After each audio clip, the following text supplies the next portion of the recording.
Hi, I'm Nick Smith with Smithforgedsc Strength and Conditioning, and this is the start of a series of videos that I want to be posting on YouTube for my patients out there and anybody else who's out there looking for exercises to kind of help with pre-existing injuries or injury prevention. And we're going to start off with our first exercise today. This is one that I give to a lot of my patients, and these are called sideline clams.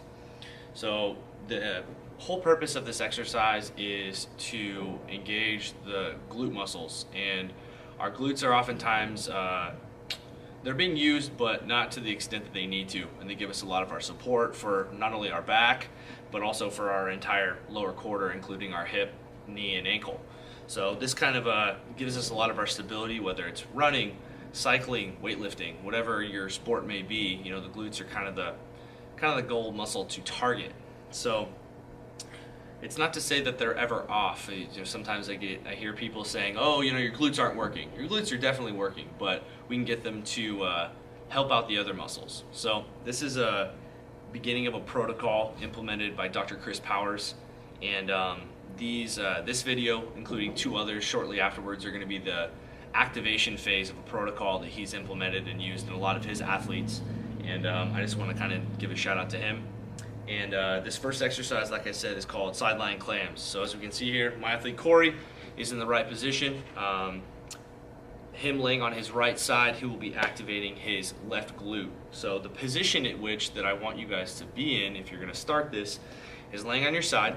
And there are three specific landmarks to get started. And in order to do this, you want your heels of your feet, your hips, and your shoulders all in a straight line. So kind of a cheater method to do this is if you are laying up against a wall, you'll feel those three contact points. So I'm going to put Corey in the position that you want. So as you can see, I have his knees flexed pretty high.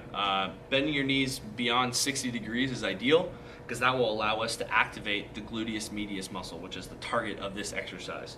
So his heels, his hips, and his shoulders are all in a straight line as such. And from here, he's going to keep his feet together, and all he's going to do is lift up from this position. And he's going to hold that there.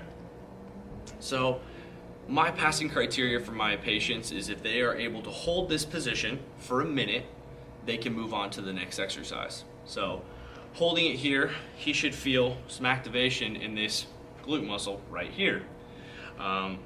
Common points of activation to compensate due to weakness.